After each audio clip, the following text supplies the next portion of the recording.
चलेंगे। सर तैयब जैन, हम वेलकम करते हैं आपको सर। सर का इंट्रोडक्शन थोड़ा सा करा दें। सर ने रिसेंटली आइल्स का एग्ज़ाम दिया है, तो उसमें माशाल्लाह सर ने अच्छा ओवरऑल स्कोर था 7.5। और स्पेशली सर ने जो लिसनिंग और रीडिंग में स्कोर हासिल किया।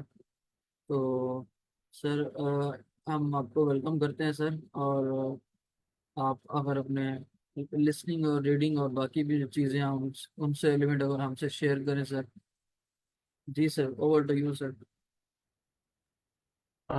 Thank you, Suryan, for inviting me, and thank you everyone for joining. आपने इतनी सुबह सुबह ज्वाइन किया, and thank you for that.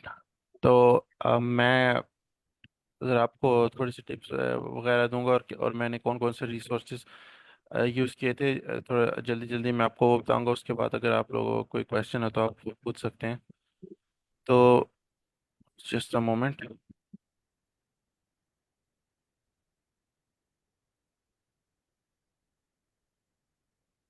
आप लोगों को मेरी स्क्रीन नज़र आ रही है? जी जी सर। Sorry.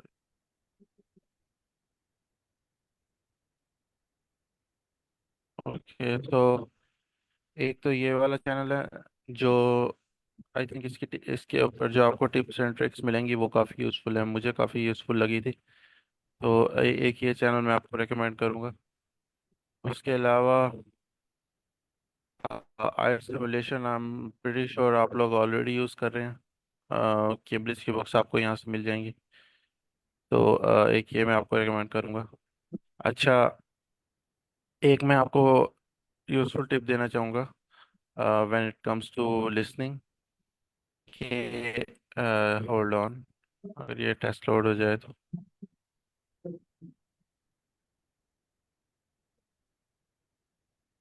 ओके, सो ये आप सुन रहे होंगे। अब उसने टेस्ट के बारे में बोलना शुरू कर दिया कि ये टेस्ट था, जो ओरिजिनल टेस्ट होगा उसमें भी ये होगा कि ये this test is IELTS listening test 2017, blah blah. और तो आपके पास काफ़ी टाइम होगा। बेसिकली वो आपको कहेगा कि first you have some times look at question 1 to 5 और 1 to 4, राइट। ये हमेशा ऐसा होगा, और आपके पास हमेशा मोस्ट ऑफ द टाइम आपके पास जो आप पार्ट 1 होगा वो आपको इसी तरह का कोई फिल इन द ब्लैंक से फॉर्म फिल करने वाला पार्ट होगा। तो भी ऐसा वो आपको कहेगा कि you have some time to look at question 1 to 5। जैसे ही वो बोलना स्टार्ट करे, यानी पहला लफ्ज उसके मुंह से निकलता है, आपने, मेरी रिकमेंडेशन ये है और मैंने ओरिजिनल टेस्ट में भी यही किया था, कि आप डायरेक्टली क्वेश्चन 2 पर चले जाएं। राइट, आपके पास यहाँ नीचे ऑप्शन होगा, इसी तरह ही होगा, आप नेविगेट कर सकेंगे डिफरेंट पार्ट्स के दरमियान, ओरिजिनल टेस्ट में भी।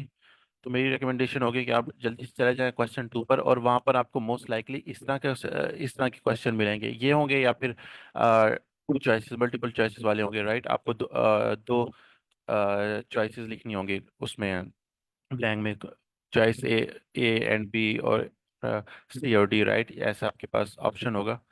तो सपोज आपके पास अगर ये आ जाता है, तो मैं रेकमेंड करूंगा कि आप जल्दी जल्दी से, यूजली 11 to 15 या 11 to 16 आपके पास होंगे क्वेश्चन, आपने वो रीड करने हैं, जैसे ये आ गए। राइट, ये एमसीक्यू टाइप जो क्वेश्चन है, आपने सारे रीड करने हैं। हाईलाइट इनमें से कुछ करने की ज़रूरत नहीं है, आप बस इन्हें रीड कर लें, और इनके ऑप्शन भी रीड कर लें अच्छी तरह, जो है ना, इन्हें अपने दिमाग में बिठाने की कोशिश करें। ये मैं आपको इसलिए कह रहा हूँ क्योंकि आप यहाँ, ये वाला जो पार्ट है ये सबसे मुश्किल होगा। और अब इसमें तो रिलेटिवली टेक्स्ट थोड़ा है, लेकिन ओरिजिनल टेस्ट में हो सकता है, मेरे केस में भी था, आप जब मॉक टेस्ट ब्रिटिश काउंसिल के देंगे तब भी आप नोटिस करेंगे कि यहाँ पर जो आंसर्स होंगे, इनका टेक्स्ट भी बहुत ज़्यादा होगा, और जो क्वेश्चंस होंगे इनका टेक्स्ट भी बहुत ज़्यादा होगा, तब आपको मुश्किल हो सकती है। इसलिए मैं आपको रिकमेंड ये कर रहा हूँ कि आप अगर अब पढ़ेंगे तो आपको के पास अपॉर्चुनिटी होगी कि आप ये वाले क्वेश्चन कम से कम 2 बार पढ़ सकें। एक तो अब पढ़ रहे हैं, राइट, फिर जैसे ही वो बोलना स्टार्ट करता है कि क्वेश्चन 1 के लिए, तब आप फौरन वापस क्वेश्चन 1 पर शिफ्ट कर जाएं। और वो, जाहिर सी बात है, पहले लफ्ज से ही तो वो पहला फिल इन द ब्लैंक्स, पहला फॉर्म जो है उसमें फिल इन द ब्लैंक्स वो फिल करवाने लग जाएगा। आपके पास काफ़ी टाइम होगा कि आप 1 to 5 या 1 to 6 देख सकते हैं।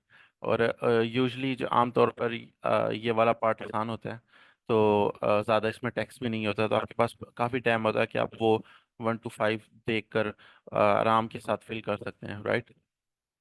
सो लेट्स सपोज आपने 1 to 5 फिल कर लिया, वो दोबारा आपको कहेगा कि now again you have some time to look at question 6 to 10। जब ऐसा होता है तो मैं आपको रेकमेंड करूंगा कि आप पार्ट 2 की आप यहाँ पर ना रुकें, ना ही पार्ट 2 पर जाएं, बल्कि सीधा पार्ट 3 पर जाएं, राइट। क्योंकि तो वहां पर आपको इस तरह के क्वेश्चन मिलेंगे। अब यहाँ पर तो कैम्ब्रिज की बुक याद रखिएगा, कैम्ब्रिज की बुक निस्बतन आसान है ओरिजिनल टेस्ट की निस्बत।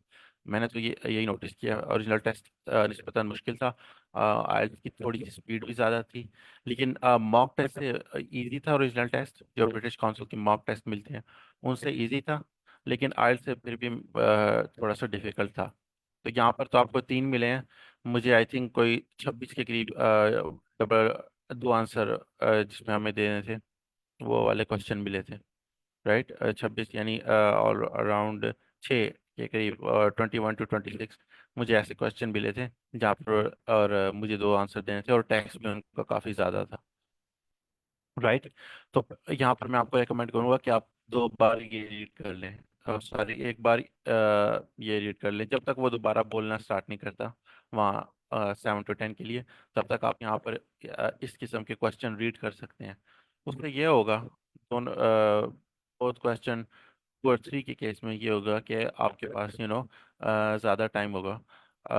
आप 2 मरतबा ये क्वेश्चन 2 और क्वेश्चन 3 रीड कर चुके होंगे ऐसे क्वेश्चन, तो आपको आपके दिमाग में बैठ जाएंगे, आपके पास ज़्यादा टाइम होगा उसे, वो जो क्वेश्चन है उन्हें अपने दिमाग में बिठाने के लिए। तो लाइक आई सेड, जैसे ही वो दोबारा बोलना शुरू करेगा you can come back here, and plenty of time होगा आपके पास, वो फौरन ही उसका पहला सेंटेंस ही ये नहीं होगा, जो फिल इन द ब्लैंक है वो थोड़े से इधर उधर की बातें करेगा, फिर इस पे आएगा। सो यू नो आपके पास अगेन टाइम होगा, आप ये देख सकते हैं फिल इन द ब्लैंक्स, और समझ सकते हैं, अपने दिमाग में बिठा सकते हैं, और आप इजीली फिल कर सकते हैं क्वेश्चन 6 to 10, राइट। स्पेलिंग्स का काफ़ी ख्याल रखिएगा। ओके, देन अगेन जब 6 to 10 तक वो फिल कर लेगा, तब दोबारा वो इस पर आएगा, और आपने ऑलरेडी ये एक बार रीड कर लिया होगा, आपको अच्छी तरह आइडिया होगा, आप दूसरी बार रीड करेंगे तो आपके लिए काफ़ी आसान हो जाएगा। इसलिए मैं कह रहा था कि आप 2 बार जब रीड करेंगे, यूजली ये वाला पार्ट मुश्किल होगा और दूसरा पार्ट निस्बतन आसान होगा। हो सकता है आप यहाँ को यहाँ पर मैप भी मिल जाए, मैप नहीं भी मिलता तो ये वाला पार्ट आप देख सकते हैं रिलेटिवली आसान होगा। And same goes for part 3, यहाँ पर भी आप दूसरी बार ये रीड कर रहे होंगे, आपके लिए रिलेटिवली आसान होगा। और ये जो दूसरा पार्ट है क्वेश्चन 25 to 30 या 26 to 30, ये भी रिलेटिवली आपके लिए आसान होगा। And now we have question 4। अच्छा, इसमें मैंने नोटिस किया है, अब यहाँ पर आपको टेक्स्ट जो है वो रिलेटिवली ज़्यादा मिलेगा। अब ये ऑलमोस्ट यहाँ पर जो टैक्स मिला हुआ है ये ऑलमोस्ट एग्जैक्ट सेम है ओरिजिनल टेक्स्ट के मुकाबले में। जो मैंने टेक्स्ट दिया था उसमें टेक्स्ट थोड़ा सा ज़्यादा था, मेरे जो थे वो पहले दो 31 और 32 गलत हो गए थे।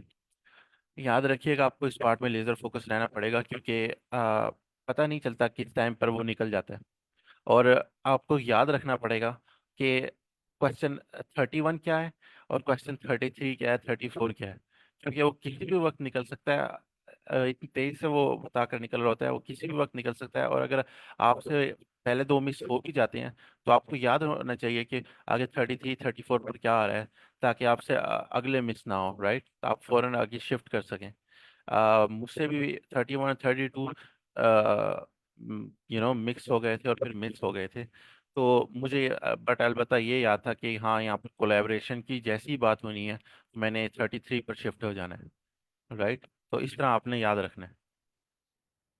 यहाँ पर थोड़ा टैक्स ज़्यादा होगा तो आपको लेज़र फोकस रहना होगा। तो ये मेरी लिसनिंग की रिगार्डिंग रिकमेंडेशन थी। इसके लिए कोई क्वेश्चन है आपका?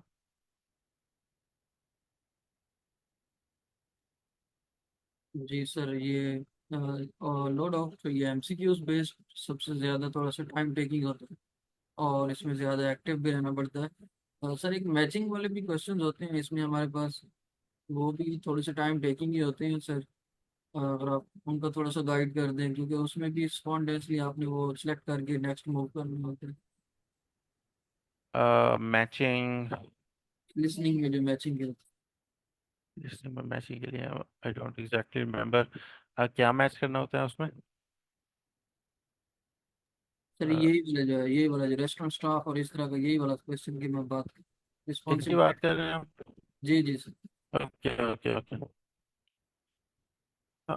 अच्छा, इसमें आपके पास ना ओरिजिनल टेस्ट में काफ़ी टाइम होगा वो। अ, एक तो स्लो जा रहा होता है, रिलेटिवली स्लो जा रहा होता है, इतना स्लो भी नहीं जा रहा होता जितनी कैमरे में जा रहे होते हैं। दूसरा ना, वो टाइम लेता है ठीक ठाक ना। जैसे जॉय पार्किंस रेस्टोरेंट है, तो उस पर वो लगाएगा 3 4 सेंटेंस। जब वो ट्रेनिंग कोर्सेज की बात कर देगा, सपोज जो जॉन पार्किंस है वहाँ पर आपको ट्रेनिंग कोर्सेज मिलेंगे, तो वो जब ट्रेनिंग कोर्सेज के बात कर देगा, इससे पहले भी वो 2 3 सेंटेंस लगाएगा, इसके बाद भी वो 2 3 सेंटेंस लगाएगा, तो आपके पास काफ़ी टाइम होगा। एक तो आप अच्छी तरह डिस्टिंग्विश कर सकेंगे, और सिलेक्ट करने में भी आपके पास काफ़ी टाइम होगा। वहाँ पर आई थिंक ओरिजिनल टेक्स्ट में आपको ऐसे उठाकर यहाँ पर लगाना होगा। ये जैसे ए को पिक किया और इसके आगे लगा दिया, इस तरह आपको लगाना होगा, तो इतना मुश्किल नहीं होगा, लेकिन टाइम होगा आपके पास वो। और ना अच्छी तरह वो उसने जो फिलर सेंटेंसेस के थ्रू ना डिवाइड भी अच्छी तरह किया होगा, तो आप परेशान मत होइएगा। ये रिलेटिवली आसान होगा आपके लिए ये पार्ट। मुश्किल पार्ट ये होगा क्योंकि इसमें टैक्स ज़्यादा होता है। अब मुझे जो आई एम नॉट श्योर कि वो 21 to 26 थे या 11 to 16 था, मुझे अब याद नहीं है। लेकिन मुझे वो ऐसे 6 क्वेश्चन मिल गए थे, एक तो उनमें टैक्स ज़्यादा था और दो दो सिलेक्ट करने थे, तो ये पार्ट मेरे लिए थोड़ा सा मुश्किल था, लेकिन मैनेज्ड। वो इसलिए क्योंकि मैंने दो दो तीन तीन बार वो पढ़ लिया था, तो मुझे वो अच्छी तरह से याद हो गए थे, मेरे जहन में बैठ गए थे क्वेश्चन भी और उनके आंसर्स भी। तो ये पार्ट क्लियर हो गया सर आपको? जी sir, thank you so much. Okay, any other questions regarding listening? अगर किसी कोई बात समझ ना आई हो या कोई और क्वेश्चन हो तो दे कैन आस्क।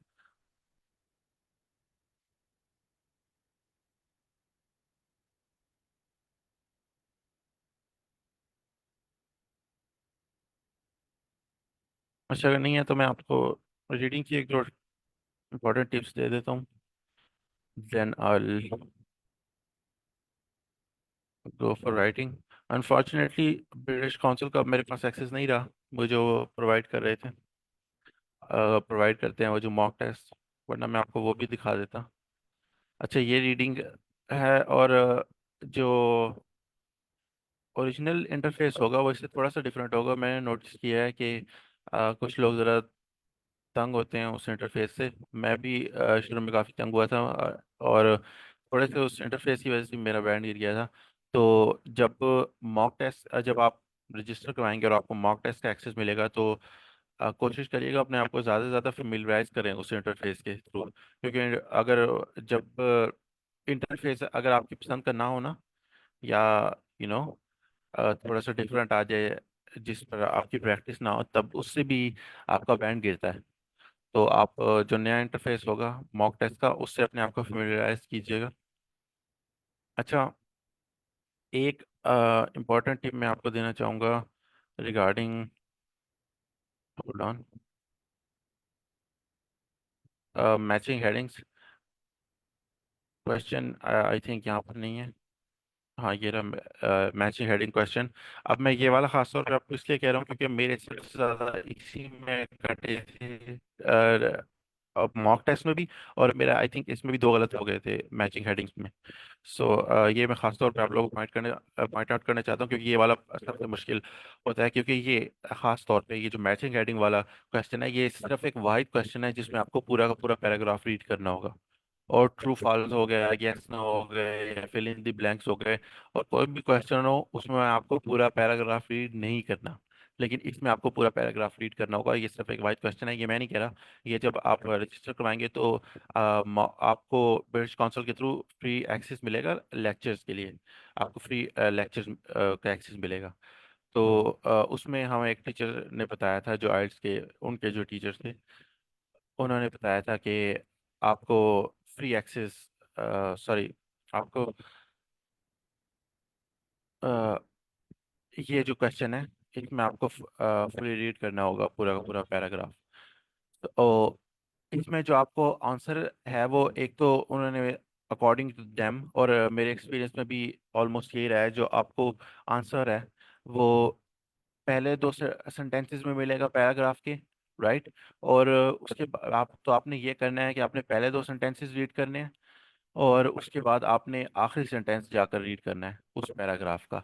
और जो दरमियान में जितने भी पैराग्राफ बच जाएंगे उन्हें स्किम करना है। और इससे आपको अंदाज़ा होगा कि जो ओरिजिनल आंसर है वो क्या है। अब मैं यहाँ पर ये नहीं कर रहा, क्योंकि मैंने नोटिस किया है कि मैचिंग हेडिंग वाले क्वेश्चन कैम्ब्रिज में काफ़ी आसान है निस्बतन ओरिजिनल टेस्ट के। ओरिजिनल में भी आपने एक तो फोकस रखना है कि पहले दो जो सेंटेंस है वो क्या कह रहे हैं। 99% ऑफ द टाइम आपको उसमें से मिल जाएगा आंसर। अगर उसमें से नहीं मिलता तो आपने आखिरी सेंटेंस देखना है, और उससे अगर आपको आइडिया हो जाएगा। अगर उससे नहीं होता तो आपने स्किम करना है, पूरा रीड नहीं करना पैराग्राफ। जो आखिरी सेंटेंस और पहले दो सेंटेंस के दरमियान जो कुछ भी रह गया आपने उसे स्किम करना है, और उससे आपको रफली आइडिया हो जाएगा। मेरा जो ओरिजिनल टेस्ट था, मुझे उससे ना जो पहले दो क्वेश्चन थे, मुझे उससे ऑलमोस्ट सारे मिल गए थे सिवाय दो के। उसमें भी सिर्फ दो ऐसी हेडिंग्स थी जिनके दरमियान में मैं कंफ्यूज हो गया था। आई थिंक मेरे वही दो गलत हो गए हैं। वो काफ़ी सिमिलर थे, तो आपको एक या दो ऐसी हेडिंग्स मिल जाएंगी जो बहुत सिमिलर होंगी, और वहाँ पर आपको थोड़ी सी प्रॉब्लम हो सकती है। तो वहाँ पर आपको पूरा पैराग्राफ पढ़ के हो सकता है अंदाज़ा लगाना पड़ जाए, राइट। एक तो ये है, इसमें प्रॉब्लम होती है। दूसरा, मैंने देखा है यस और नो में थोड़ी प्रॉब्लम, और या यस नो और ट्रू फॉल्स में स्टूडेंट्स को काफ़ी प्रॉब्लम होती है। So for that. Sir sir जी जी। कहिए। मैंने तो आपकी ये ट्रिक है ना, जैसे आपने एक पहले सेशन में भी बताया था कि अगर मैचिंग हेडिंग में आप ना पहली लाइंस पढ़ें और लास्ट लाइन पढ़ें और दरमियान वाले जो पार्ट है उसको आप स्किम कर लें। जी जी। जी सर मैंने वही ट्रिक अप्लाई की है, तो सर उससे मेरे काफी हद तक बहुत जल्दी आंसर आ जाते हैं। अगर आप पहली दो लाइंस पढ़ लें और लास्ट वाली और दरमियान वाली को स्किम कर लें तो उससे आंसर बहुत जल्दी पता चल जाता है। वरना पहले मैं करती थी ना, बहुत ज्यादा टाइम लग जाता था, आपको पूरा पैराग्राफ पढ़ना पड़ता था और उसके बाद जाके आपको आंसर मिलता था। और आप टाइम, सर एक बात मैंने और नोट की है कि अगर आप ज्यादा टाइम इन्वेस्ट करते हो ना किसी एक पैराग्राफ पे या किसी भी एक चीज पे, वो ज्यादा कॉम्प्लेक्स होना शुरू हो जाती है। जी जी, बिल्कुल बिल्कुल। क्योंकि आपको और ज़्यादा चीज़ें नज़र आना शुरू कर देती हैं, और चीज़ें कम्प्लेक्स होने लग जाती हैं। और you know it's a good thing कि आपको इम्प्रूवमेंट नज़र आई है।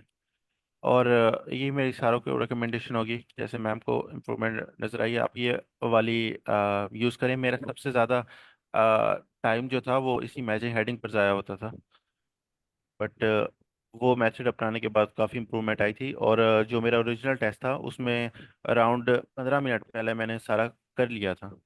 तो अराउंड 15 मिनट थे मेरे पास दोबारा सबको रीचेकिंग करने के लिए। तो इसमें सर आप। जी जी। सर मेरा पेपर बेस्ड टेस्ट है सैटरडे को, नेक्स्ट सैटरडे को। तो अच्छा। सर उसमें मुझे जो मॉक टेस्ट मिले हैं सर वो कंप्यूटर बेस्ड है। अगर मैं कंप्यूटर बेस पे करती हूँ उसको, सर मेरे बहुत ज्यादा मुझे प्रॉब्लम होती है हाईलाइट करने में, चीजें ऐसे करने में।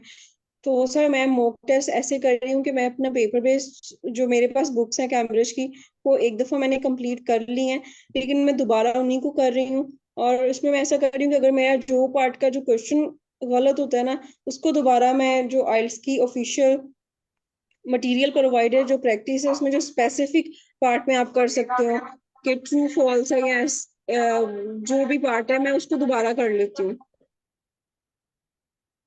ओके, ये भी मेथड मैम आपका सही है। बट मॉक टेस्ट की थोड़ी डिफिकल्टी लेवल ज़्यादा होती है, तो अगर आप वो थोड़ा ट्राई कर लें, उस पर थोड़ी प्रैक्टिस कर लें तो ज़्यादा बेहतर है। मेरी रिकमेंडेशन ये है कि आप अगर हो सके तो मुझे आइडिया नहीं है कि ब्रिटिश काउंसिल की वेबसाइट्स के पर ये कैसे होगा, बट अगर हो सके तो आप प्रिंट करवा लें वो उनके मॉक टेस्ट, इफ़ पॉसिबल, और उससे थोड़ी। सर जी। स्क्रीनशॉट आपको लेना पड़ता है, स्क्रीनशॉट लेके तो तब प्रिंट करवा सकते हैं। जी।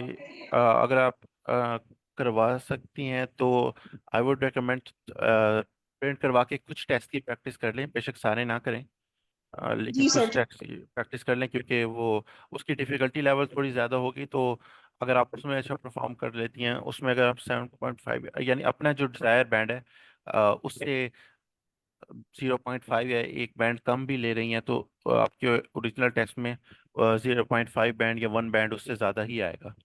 राइट। मैं जब मॉक टेस्ट की प्रैक्टिस कर रहा था तो मेरा टारगेट बैंड अराउंड 8.5 था, बट मेरा जो मॉक टेस्ट में आ रहा था बैंड वो अराउंड 7.5 आ रहा था।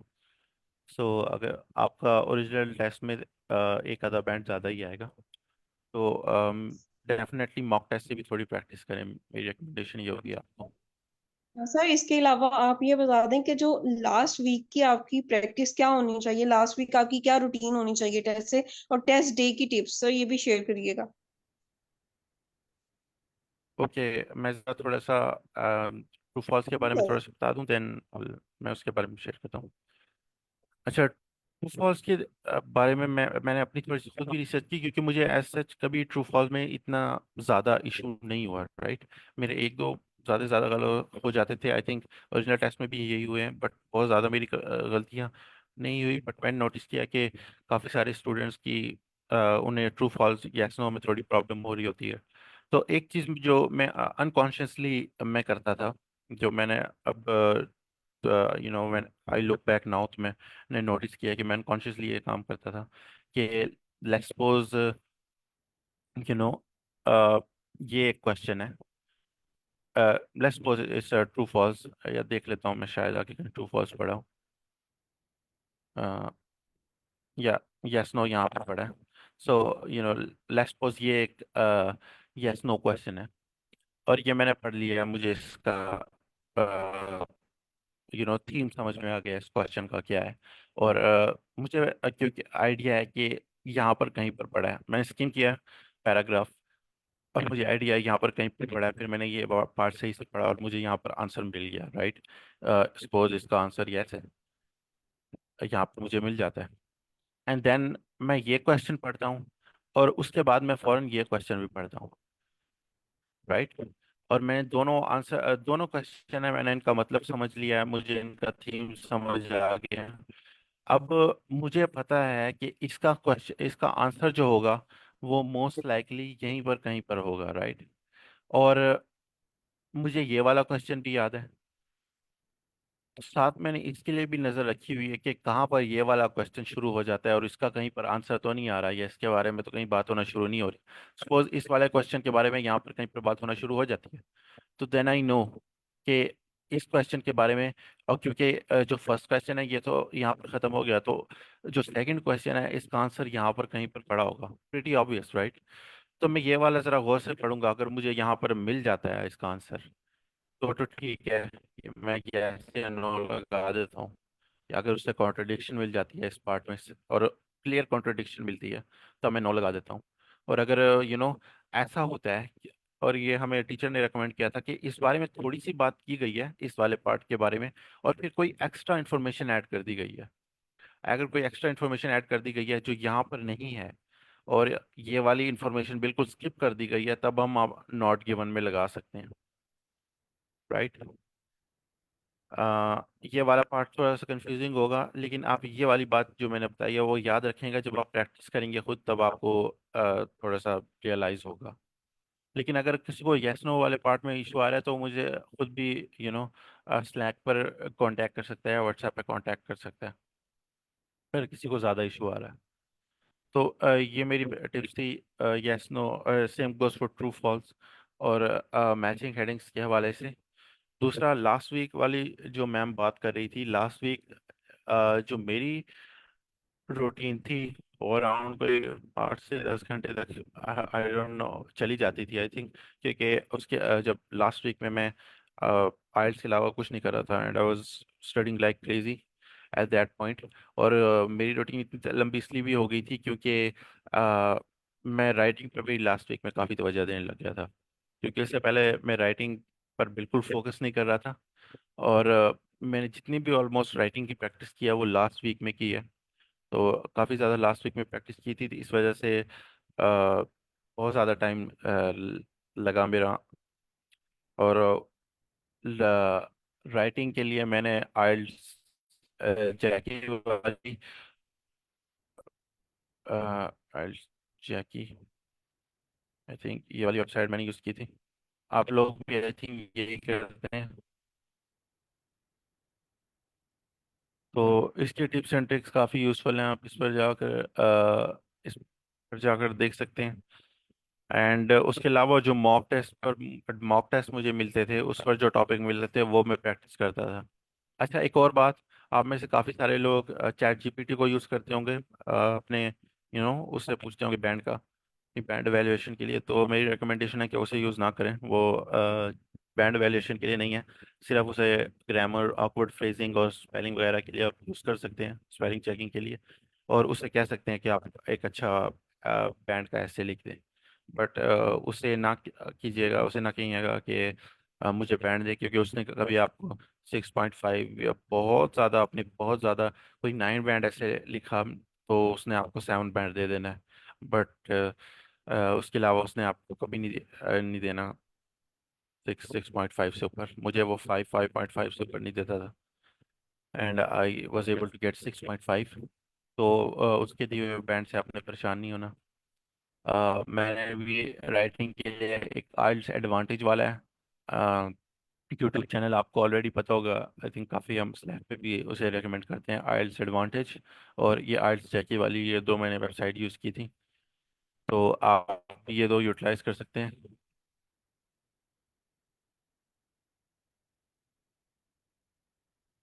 अच्छा, स्पी और मैम, ये मेरी रूटीन थी 8 से 10 घंटे मेरा चला ही जाता था, क्योंकि राइटिंग काफ़ी ज़्यादा टाइम लेती थी लास्ट वीक में। एंड लास्ट वीक में मैं अराउंड 1 से 2 मॉक टेस्ट करता था, दोनों लिसनिंग के और रीडिंग के। 1 से 2 मॉक टेस्ट पक्के होते थे, और कम से कम एक से as matter of fact around 3-4 हो जा करते थे मेरे स्पीकिंग के जो मॉक टेस्ट थे। और उसके लिए मैं ये वाली वेबसाइट यूटिलाइज करता था, स्पीकिंग के मॉक टेस्ट इस पर काफ़ी अच्छे पड़े हैं। आइल्स ऑनलाइन टेस्ट आप लोग भी यहाँ पर आकर कर सकते हैं, क्योंकि जी। एट वन पॉइंट जो मुझे ब्रिटिश काउंसिल। जी। सर, हमें स्लैक में भी यही रेकमेंड की जाती है कि आप यही वाली वेबसाइट यूज करें। और सर, स्पीकिंग के लिए मोस्टली हम सब यही यूज करें, और इसके अलावा अलग से एक ग्रुप भी बनाया है, उसमें जो भी अवेलेबल होता है वहाँ पे मॉक टेस्ट भी हम कंडक्ट कर लेते हैं, और स्पीकिंग की प्रैक्टिस हो जाती है अच्छी। जी जी, I am aware of that group. और मुझे भी स्लैक से आप sir, I think sir Ubaid थे जिन्होंने ये सर नुमान थे, I am not sure, I don't remember, जिन्होंने ये वाली वेबसाइट रेकमेंड की थी। तो मुझे भी इसी तरह की एक सेशन में बताया गया था, तो ये बहुत यूज़फुल है। जो ओरिजिनल टेस्ट है उससे काफ़ी क्लोज है। अराउंड जो क्वेश्चन होते हैं वो जनरल होते हैं, कोई स्पेसिफिक नहीं होते हैं। जब आप ओरिजिनल टेस्ट देंगे तो जो सपोज आपको एक सवाल देते हैं तो उसी से दूसरा सवाल निकालेंगे, वो उसी से तीसरा सवाल निकालेंगे। सिमिलरली जो को टॉपिक जो क्वेश्चन नंबर 2 में आपको टॉपिक होगा उसी से रिलेटेड क्वेश्चन 3 में आपके पास टॉपिक होगा। प्रीटी ऑब्वियस इस वेबसाइट पे हो सकता है आपको ये ना मिले, ना ही आपको वो मॉक टेस्ट में इस तरह का एक्सपीरियंस होगा। लेकिन आपने अपनी कोहेरेंस और कोहेजन, अपनी जो फ्लुएंसी है उसको पर फोकस रखना है। अगर आप उस पर फोकस रखते हैं और आप अपने दिमाग में सोचते हैं इंग्लिश से, इंग्लिश में सोचते हैं अपने दिमाग में, और आपको रुकना नहीं पड़ता सेंटेंस बनाने के लिए, तो अ, आपको ऐसे और ऐसा कोई इतनी प्रॉब्लम नहीं होगी वहाँ ओरिजिनल टेस्ट में। राइट, ये मैटर नहीं करेगा कि वो उसी से रिलेटेड क्वेश्चन आ गया है। तो and try to try to make sure कि आप कोई रियल लाइफ एक्सपीरियंस रखें, अगर हो सकता है तो। अब मुझसे जो क्वेश्चंस पूछे थे तो मैंने कोशिश की थी कि ज़्यादा से ज़्यादा रियल लाइफ अपने एक्सपीरियंसेस से बताऊं, क्योंकि तब आपको जो कहानी बनानी में थोड़ी सी रिलेटिवली थोड़ी सी आसानी होती है। अगर रियल लाइफ एक्सपीरियंस ना हो तब थोड़ी सी मुश्किल हो सकती है, आपको अपनी तरफ से सब कुछ सर मेरे यहाँ पे करना पड़ता है। क्वेश्चन है। जी मैम। सर ये जो स्पीकिंग का पार्ट 3 है, तो इसमें हमें एक क्वेश्चन का आंसर देने के बाद चुप कर जाना चाहिए, मतलब एक टाइम रखना चाहिए कि मैंने 20 से 25 सेकंड बोलना है और उसके बाद चुप कर जाऊं, फिर एग्जामिनर दूसरा क्वेश्चन पूछे, या फिर हमें तब तक बोलना चाहिए जब तक वो खुद दूसरा क्वेश्चन नहीं पूछ लेता? ये पार्ट 1 की आप बात कर रही हैं? पार्ट 3 की सर। पार्ट 3 की। ओके, इसमें कोई बुराई नहीं है कि आप जब तक एग्जामिनर इंटरप्ट नहीं करता तब तक आप बोलते रहें। लेकिन एक चीज़ होनी चाहिए कि ना, आप अ, जितने भी आप सेंटेंसेस बोलती हैं, आप अपना जो आइडिया है वो सही से कन्वे करें एग्जामिनर को। अक्सर ऐसा होता है कि आप अगर लंबे टाइम तक बोलते रहें, तब तक बोलती रहें जब तक एग्जामिनर आपको इंटरप्ट नहीं करता। अक्सर ऐसा होता है कि ये उन केसेस में होता है कि जो स्टूडेंट होता है वो अपना आइडिया सही से कन्वे ना कर पाए। आमतौर पे बहुत ज़्यादा किया तो 30 से 40 सेकंड आपके पास होते हैं उसमें आमतौर पर स्टूडेंट अपना आइडिया सही से कन्वे कर देता है, ऑल्दो आमतौर पे इससे पहले ही वो एग्जामिनर आपको इंटरप्ट कर देगा। तो कोशिश करें कि अपना आइडिया सही से कन्वे करें, मेन पॉइंट ये होगा। अगर कम से और कम। सर जी जी। ये जो पार्ट 2 है, ठीक है, अगर इसको समझने में हमसे गलती हो गई, मतलब हमने कुछ और, मतलब क्वेश्चन कुछ और, जैसे कि अक्सर कहते हैं अनएक्सपेक्टेड, कुछ एक्सपीरियंस आई एम बताइए सॉरी कुछ मैम, जो कि आपकी कभी हुआ ही नहीं कुछ आई एम सॉरी आपकी आवाज़ कट रही है ये सर मेरी मेरे आवाज़। पास। हेलो। यस सर मैं बोल रही हूँ, आपको आवाज़ नहीं आ रही मेरी? जी अब आ रही है सही। ओके सर, मैं पार्ट 2 का आपसे पूछ रही थी कि पार्ट 2 में अगर हमें क्वेश्चन समझने में गलती हो गई है, फॉर एग्जांपल जैसे अक्सर उन्होंने अनएक्सपेक्टेड इवेंट का कहा होता है, या अनएक्सपेक्टेड कुछ ऐसा हुआ है जो अनएक्सपेक्टेड था आपके साथ, या कुछ ऐसा जो हमारे साथ कभी हुआ ही ना हो और उस पर हमने खुद से स्टोरी बनानी हो, ठीक है, और हमने पार्ट को उसको क्वेश्चन को समझने में गलती कर दी और कुछ और बोलते गए हैं, कुछ और ही बताते गए हैं, ठीक है, तो उस केस में क्या मतलब मार्क्स के कट होने का होता है कोई, या फिर उन्होंने सिर्फ ये चेक करना होता है कि आपकी फ्लुएंसी कितनी है? जी, उन्होंने ये देखना होता है कि आपकी इंग्लिश स्किल्स कैसे हैं, तो वो आपकी कोहेरेंस, कोहेजन, वोकेबलरी और ग्रामर देखेंगे। सो मोस्टली तो उन्होंने ये चीज़ चेक करनी होती है। तो अगर आप थोड़ा बहुत साइड पर भी हो जाती हैं, जो आप एग्जैक्टली जो उन्होंने पूछा है वो नहीं बताती, तो भी इतना मैटर नहीं करेगा। हाँ, अगर ये होता है कि उन्होंने फुटबॉल के बारे में, स्पोर्ट के बारे में पूछा है, और आप कोई क्विज कंपटीशन के बारे में बताने लग गए हैं, या आप अपनी एकेडमिक परफॉर्मेंस के बारे में बताने लग गए हैं, तो हो सकता है आपके जो बैंड स्कोर है उस पर थोड़ा इफेक्ट पड़े। क्योंकि तो उससे ये भी एक तरह से जाहिर होता है कि इस बंदे को जो इंग्लिश में कुछ लिखा हुआ है तो उसे समझ भी नहीं आ रहा। राइट। तो बिल्कुल ही आप अगर सवाल मगरिब की तरफ है तो आप बिल्कुल मशरिक की तरफ ना चल पड़िएगा। थोड़ा बहुत हमें समझ आना चाहिए, और मोस्ट ऑफ द टाइम इंसान को समझ आ भी जाता है। जैसे आप इवेंट की बात कर रही हैं, तो मे बी एग्जैक्टली किसी इवेंट की, अनएक्सपेक्टेड इवेंट की बात ना हो, लेकिन उससे क्लोजली रिलेटेड किसी चीज़ की बात हो भी जाए तो इतना फर्क नहीं पड़ेगा। उन्होंने ये चीज़ देखनी है कि हाँ, इस बंदे की कोहेरेंस अच्छी है, कोहेजन अच्छी है, वोकेबलरी कैसी है, ग्रामर कैसी है। उन्होंने इस चीज़ पर मोस्टली आपको जज करना है। वो इतना ये सब चीज़ें मैटर नहीं करेंगी। As a matter of fact, जो उन्होंने क्यू कार्ड दिया होता है, वो भी आप लोगों को अंदाजा होगा कि क्यू कार्ड में जो क्वेश्चन होते हैं कि you should talk about this this and this, वो भी ऑप्शनल होते हैं। ज़रूरी नहीं होता कि आपने उन्हीं से वो चीज़ें बात करना, उन चीज़ों के बारे में बात करना ज़रूरी है। आप और टोटली डिफरेंट चीज़ों के बारे में भी बात कर सकते हैं, उनमें से किसी पॉइंट को बेशक ना टच करें। और एक और बात मैंने नोटिस किया है कि अक्सर स्टूडेंट वो क्यू कार्ड को कि वो जो चार पांच उसमें पॉइंट दिए होते हैं, उन सारों को इनकॉर्पोरेट करने के चक्कर में उन्हीं पॉइंट्स को स्ट्रेच आउट करने की कोशिश करते हैं। मैंने तो नोटिस किया था जब मैं प्रैक्टिस करता था कि अराउंड पहले 3-4 सेंटेंस में, most of the time around पहले 3-4 सेंटेंसेस में मेरे क्यू कार्ड के वो जो क्वेश्चन थे वो ख़त्म हो जाते थे। और आप भी कोशिश कीजिएगा कि क्यू कार्ड वाले जो क्वेश्चन है उन्हें स्ट्रेच आउट करने की कोशिश मत कीजिएगा, वो आपके टाइम ज़ाया करेंगे और आप भूल जाया करेंगे जब आप बोल रहे होंगे, क्योंकि आपको एक तो बार बार नीचे देखना पड़ेगा, और यू नो जो आपने नोट्स बनाए होंगे उसके हिसाब से आपको बोलना पड़ेगा। तो ज़रा बस जो क्वेश्चन होंगे उन्हें एक बार देखिएगा, और मोस्ट ऑफ द टाइम आप देखेंगे पहले 30 सेकंड में, अगर मोस्ट ऑफ द टाइम अगर आपने सही से आपकी इंग्लिश स्किल्स आपकी इतने अच्छे हैं, और आप अपना आइडिया अच्छी तरह कन्वे कर सकते हैं, तो पहले 30 सेकंड में आप देखेंगे कि वो जो क्वेश्चन होंगे वो ख़त्म हो जाएंगे। तो उसके लिए एक स्ट्रैटेजी जो मैंने पहले भी आई थिंक बताई थी, आप यूटिलाइज कर सकते हैं, वो है पास्ट, प्रेजेंट एंड फ्यूचर। वो जब आप इस चैनल पर जाएंगे, सॉरी इससे पहले वाला जो आई वाला चैनल था, उस पर आप जाएंगे तो वहाँ पर भी ये वाली टिप्स आई थिंक दी गई है, and I found it very useful. Although मैंने ओरिजिनल टेस्ट में इतनी वो फुली यूटिलाइज नहीं की थी, पार्शली यूटिलाइज की थी। आई थिंक आप लोगों को फुली यूटिलाइज करनी चाहिए, मैं भी आपका बैंड स्कोर मुझसे भी अच्छा है, इंशाल्लाह आएगा। तो पास्ट प्रेजेंट फ्यूचर का मतलब है कि आपने जो भी आपको टॉपिक मिलेगा, आपने उसके पास्ट के बारे में थोड़ी सी बात करनी है, फिर उसके प्रेजेंट के बारे में बात करनी है, फिर फ्यूचर के बारे में बात करनी है, और फिर भी अगर आपके पास टाइम बच जाता है तो आप एग्जांपल्स दे सकते हैं, और फिर उससे रिलेटेड दूसरी चीज़ों के बारे में बात कर सकते हैं। और इन माय केस मैंने ऑलमोस्ट जो क्यू कार्ड हैं उन्हें इग्नोर कर दिया था।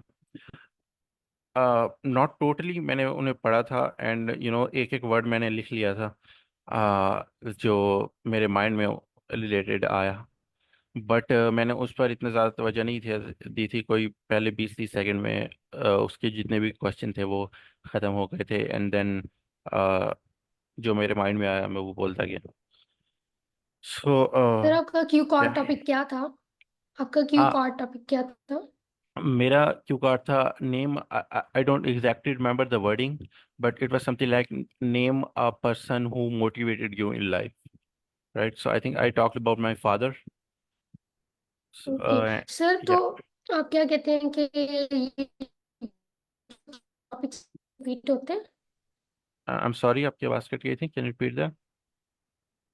मैं हमसे पूछी थी कि क्यू कार्ड के जो टॉपिक्स होते हैं ये repeat हो रहे होते हैं? आई थिंक वो रिपीट हो रहे थे क्योंकि मैंने नोटिस किया था। सॉरी। आप रिपीटिशन को पूछ रही है ना okay ma'am? Okay. Yes sir. Okay, so जो मेरा क्वेश्चन था वो काफ़ी सिमिलर था जो यहाँ पर आइट्स ऑनलाइन के क्वेश्चन आपको मिल जाएंगे मॉक टेस्ट में ना। तो मेरा वाला क्वेश्चन मैंने नोटिस किया था काफ़ी सिमिलर था, मैंने इस पर काफ़ी सारी प्रैक्टिस की थी, तो मुझे इस तरह के क्वेश्चन मिले थे। एग्जैक्ट सेम वर्डिंग बेशक आपको ना मिले, लेकिन इससे रिलेटेड क्वेश्चन इस वेबसाइट पर आपको मिल जाएंगे। हो सकता है मॉक टेस्ट में मिल जाए। तो ये चंद टॉपिक्स हैं, बार बार रिपीट होते रहते हैं। आई थिंक आर्ट्स लिज वाली वो वेबसाइट है, और उस पर इन टॉपिक्स के बारे में बताया भी गया है, तो आप वहाँ से देख भी सकती हैं एक बार। So okay sir. Okay, any other questions?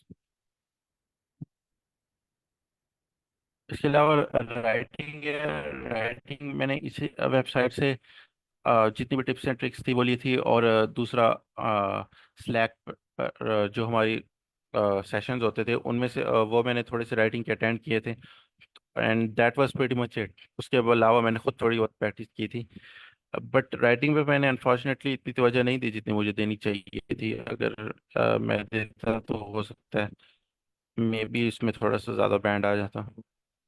Last एक वीक में मैंने इसकी प्रैक्टिस की, बट मेरा माइंड में ये था कि मैं लिसनिंग, रीडिंग और स्पीकिंग में अपना बैंड बढ़ा लूँ, क्योंकि मुझे जो राइटिंग वो थी वो थोड़ी बोरिंग लगती थी, तो मैंने सोचा इस पे 6 या 6.5 भी आ जाए तो बहुत है, विच वॉज अनफॉर्चुनेट।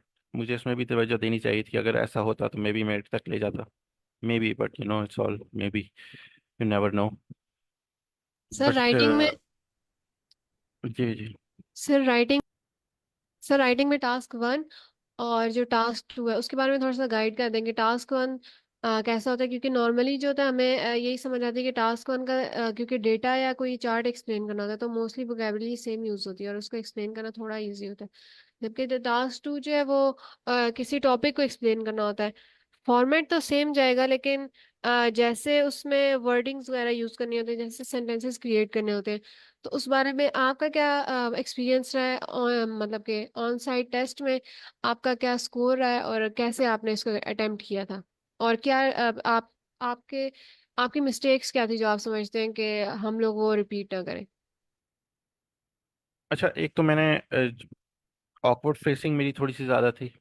तो और वो इसलिए थी, ये चीज़ आप प्रैक्टिस के साथ एलिमिनेट कर सकते हैं। मैंने बहुत ज़्यादा प्रैक्टिस नहीं की। ये अगर आप चैट जीपीटी के थ्रू उसे कहें ऑकवर्ड फ्रेजिंग आइडेंटिफाई करें और बैंड 9 कैसे लिख दे, तो इनफ प्रैक्टिस के साथ आप ये वाली चीज़ एलिमिनेट कर सकते हैं। ये आई थिंक मेरे ख्याल से ओरिजिनल टेस्ट में भी मेरी आ गई थी, ऑकवर्ड फ्रेजिंग। दूसरा, मैं ओरिजिनल टेस्ट में मैंने ये किया था जो कि मैं वैसे प्रैक्टिस टेस्ट में भी कर रहा था काफ़ी। मैं पहले पूरा ऐसे लिखता था। मैं कंपैक्ट करने की कोशिश नहीं करता था, मैं उसे कंसाइज करने की कोशिश नहीं करता था। तो मेरे जो मैं पहले रिपोर्ट लिख रहा था वो 200 से ऊपर वर्ड्स की चली गई थी मेरी उस टाइम रिपोर्ट। सो और ये 200 से नीचे होनी चाहिए। एक दो वर्ड ऊपर हो जाए तो खैर है, 200, 202, 203 हो जाए तो अपना परेशान नहीं होना। बट मेरी कोशिश थी कि अराउंड, मैं चाहता था कि अराउंड 190 तक हो, बहुत ज़्यादा किया तो। लेकिन मेरे दोस्त ऊपर चले गए थे क्योंकि मैं लिखता ऐसे था। और दैट वाज माय प्लान कि मैं पहले सब कुछ लिखूं, उसके बाद मैं कंसाइज करूं। और मैंने यही किया था रिपोर्ट में कि पहले मैंने पार्ट 1 और पार्ट 2 दोनों लिख लिए थे। उसके बाद मैंने जब दोबारा रीडिंग की तब मैंने कंसाइज किया था और I was able to get it down to 190। लेकिन ऑकवर्ड फ्रेजिंग एंड ऑल और डेटा मैंने ऑलमोस्ट सारा रिप्रेजेंट कर दिया था, लेकिन रेपुटेशन थी जो मेरे वर्ड यूज़ किए हुए थे। तो उससे भी आपका बैंड कमज़ोर होगा, तो मेक श्योर कि रेपुटेशन ना हो आपके वर्ड्स में, right. And for task 2, it was pretty much the exact same idea, but मैंने task 2 I would say relatively अच्छा प्लान किया था टास्क 1 की निस्बत। मैंने पहले तमाम पॉइंट्स लिख लिए थे कि मैंने कैसे कैसे जाना है। और यहाँ पर अगर मुझे मिल जाए, I- इसी वेबसाइट पर इन्होंने बताया हुआ है।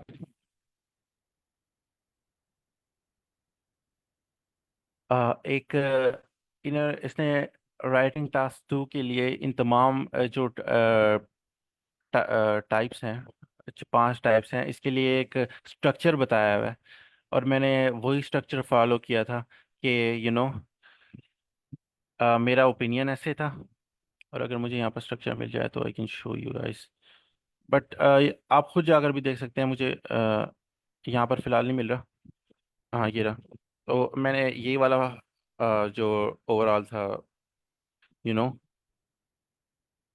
डायग्राम, जो मेथड है, मैंने फॉलो किया था कि topic, sentence, then explanation, then example. यही मेरा रफ सा था। बट मेक श्योर कि आप एग्जाम्पल जो हैं और टॉपिक सेंटेंस है वो कोई सही सा बनाएं, क्योंकि मुझे I had to raise both of these examples, क्योंकि जब मैंने दोबारा रीड किया था तो आई रियलाइज कि एग्जाम्पल कोई इतनी अच्छी नहीं है, तो मुझे दोनों मिटाकर दोबारा लिखनी पड़ी थी। तो that's pretty much about it. And yeah, any other questions if you have regarding writing? Sir ये जो राइटिंग और स्पीकिंग है, अगर हम ब्रिटिश काउंसिल से मतलब वो करें बुक, तो वो वहाँ पे जो हम मॉक टेस्ट देते हैं तो वो क्या इवेलुएट करते हैं हमारे मॉक टेस्ट राइटिंग और स्पीकिंग में। अनफॉर्चुनेटली वो नहीं करते, बट उनसे एक अफिलिएटेड आपको वहाँ पर एक एक वेबसाइट टाइप है, एक प्रोग्राम है, उसे कहते हैं आइल्स फ्लैक्स। ये जितने भी उनके लेक्चर देने वाले टीचर्स आ रहे होते हैं ना, वो आइल्स फ्लैक्स के थ्रू आ रहे होते हैं। और वहाँ पर भी आपको यही ब्रिटिश काउंसिल वाले एक तो आप फ्री उससे रजिस्टर कर सकते हैं आइल्स फ्लैक्स के साथ जब आप ब्रिटिश काउंसिल पर रजिस्टर करें। और वहाँ पर भी एग्जैक्ट सेम मॉक टेस्ट पड़े होते हैं।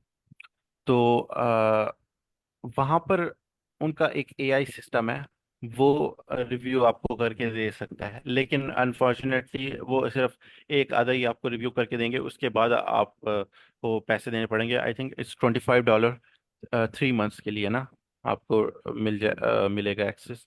तो आईकॉट ग्रुप पे हम रिकमेंड नहीं करते कि आप कोई भी पेड सर्विस यूज़ करें, बट ये एक ऑप्शन है इफ़ यू वांट टू। अगर आपके पास पैसे हैं, एक्स्ट्रा पैसे हैं, तो then you can try it, but I would not recommend it कि आप उस पर पैसे ज़ाया करें। Okay sir sir. You have mention कि आपका जो ऐसे था वो ओपिनियटेड ऐसे था, तो आपने उसमें पैराग्राफ 1 आपने स्ट्रांग ओपिनियन रखा था कि आपने बहुत साइड्स डिस्कस की थी, और पैराग्राफ 1 में आपने क्या डिस्कस किया था? अगर आप थोड़ा सा अपना ऐसे डिस्क्राइब कर देंगे किस टॉपिक पे आया था और आपने उसमें पैराग्राफ 1 और पैराग्राफ 2 में क्या डिस्कस किया था? अच्छा, आई am not sure if I exactly remember कि क्या था। इतना मुझे याद कि वो ओपिनियन था, और इतना भी मुझे याद है कि मैंने स्ट्रांगली आई थिंक उससे एग्री किया था। तो उसमें मैंने पैराग्राफ 1 में ये रखा था कि वो लोग जो इस ओपिनियन से डिसएग्री करते हैं, और फिर उसकी एग्जांपल रखी थी। और पैराग्राफ 2 में मैंने रखा था कि वो लोग जो इससे एग्री करते हैं, और फिर उसकी एग्जांपल रखी थी।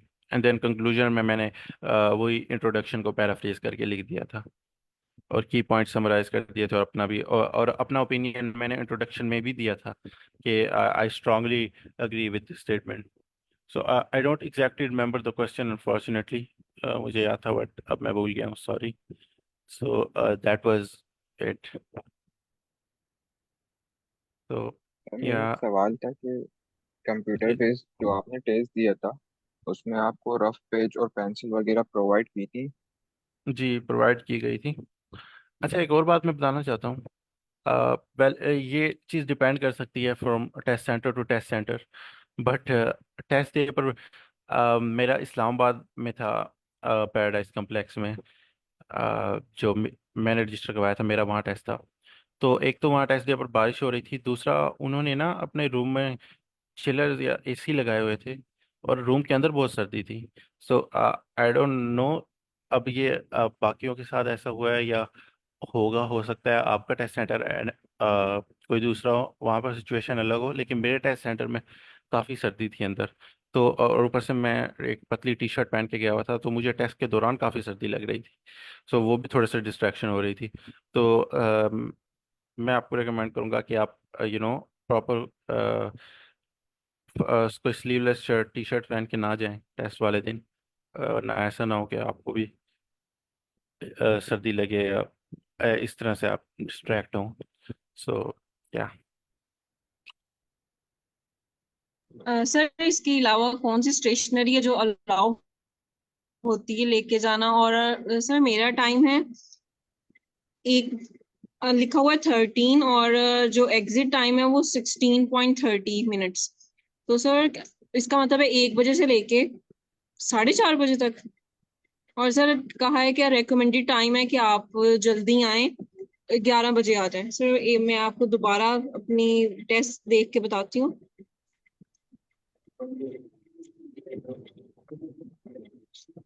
एक तो तो सर आप जी, आप लोग एक बात का ख्याल रखिएगा कि वो अपनी मर्जी से चेंज भी कर सकते हैं ना। टेस्ट सेंटर मेरा भी और सॉरी टेस्ट टाइमिंग मेरा भी उन्होंने किया था, तो वो उस ईमेल पर भी ध्यान रखिएगा कि ऐसा ना हो कि आपकी टाइमिंग चेंज हो जाए और आप लोगों को आइडिया ना हो। सो जी मैम, क्या कह रही थी आप? सर आपका स्पीकिंग और बाकी मॉड्यूल्स जो है वो सेम डे पे थे? जी मैम, मैंने सेम डे पर रखे थे। और आई थिंक मैम टाइमिंग के बारे में कुछ कह रही थी। जी सर। सर मैंने जो टेस्ट बुक किया था ना, मेरी 22 को स्पीकिंग थी, लेकिन वो चेंज कर दी थी उन लोगों ने, वो 26 को कर दी है। और इसके अलावा जो सर मेरा लिसनिंग रीडिंग और राइटिंग का टेस्ट है वो 24 को है। सर टाइम लिखा हुआ है 13 to 16:30, मीन सर 1 बजे से लेके 4:30 बजे तक। जी मैम, कुछ ऐसे ही होगा। आप आपकी टेस्ट की टाइमिंग आप कोशिश कीजिएगा कम से कम 15-20 मिनट पहले वहाँ पर पहुँच जाएं, ताकि आपकी रजिस्ट्रेशन हो जाए। बल्कि as a matter of fact आप 30 मिनट पहले जहाँ पर वो रजिस्ट्रेशन कर रहे होते हैं, बैग वगैरह कलेक्ट कर रहे होते हैं, वहाँ पर चले जाइएगा ताकि वो सब कुछ आपका प्रोसेस हो जाए। उन्होंने बल्कि लिखा हुआ होता है कि कम से कम 20 मिनट पहले आपको वहाँ पर पहुँचना होता है, तो मैं अराउंड 30 मिनट पहले पहुँच गया था। राइट, सो सर दैट्स मेरे माय टेस्ट के ऊपर रिकमेंडेशन। लिखा हुआ है अराइव एट 11:30। 11:30, दैट्स ये 1 बजे टेस्ट है और 11:30 पे। ये वैसे नॉट श्योर, ये तो काफ़ी जल्दी है। इतनी सर, जी। क्या टेस्ट वाले डे पे हमें मोबाइल वगैरह लेके जाना चाहिए, मतलब क्या आ, वो मतलब। जी आप ले जा सकती हैं वहाँ पर, कलेक्शन के लिए काउंटर बना होता है, वहाँ पर आप सब कुछ अपना जमा करवा सकते हैं, वो फिर टेस्ट के बाद आपको मिल जाएगा। Okay sir sir. सर आपने रीडिंग और लिसनिंग के कितने मॉक टेस्ट अटेम्प्ट किए थे? रीडिंग और लिसनिंग के आई थिंक ब्रिटिश काउंसिल की वेबसाइट पर जितने भी मॉक टेस्ट थे वो मैंने क्लियर कर दिए थे। 25 मिलते हैं, 25 के 25 क्लियर कर दिए थे। उसके अलावा कैम्ब्रिज की बुक से भी प्रैक्टिस की थी, और थोड़ा बहुत मैंने आइल्स ऑनलाइन से प्रैक्टिस की थी। लेकिन अनफॉर्चुनेटली इन आइल्स ऑनलाइन के टेस्ट जो हैं वो एक तो इन्होंने ज़्यादा ही कुछ ज़्यादा ही मॉक टेस्ट से भी मुश्किल बनाए होते हैं, और जो आंसर होते हैं वो भी एक्यूरेट नहीं होते इनके ना। तो ये मैं थोड़ा फ्रस्ट्रेट हो गया था, देन आई ये मैंने छोड़ दिए थे। सो या हाँ, सर, मेरा भी क्वेश्चन है कि स्टेशनरी क्या अलाउ होती है, आप क्या या चीजें आप लेके स्टेशनरी आपको आई डोंट थिंक वो कोई कुछ भी अलाउड नहीं करते। ईमेल में भी आप देखेंगे तो उन्होंने लिखा हुआ है कि पेन पेंसिल कुछ अलाउड नहीं है, वो सब कुछ आपको वहाँ अंदर मिल जाएगा। और एक पानी वाली आप बोतल ले जा सकते हैं, लेकिन वो बिल्कुल ट्रांसपेरेंट होनी चाहिए, कोई उस पर कवर वगैरह नहीं होना चाहिए। Okay sir. Any other questions? हमारा टाइम भी अप हो रहा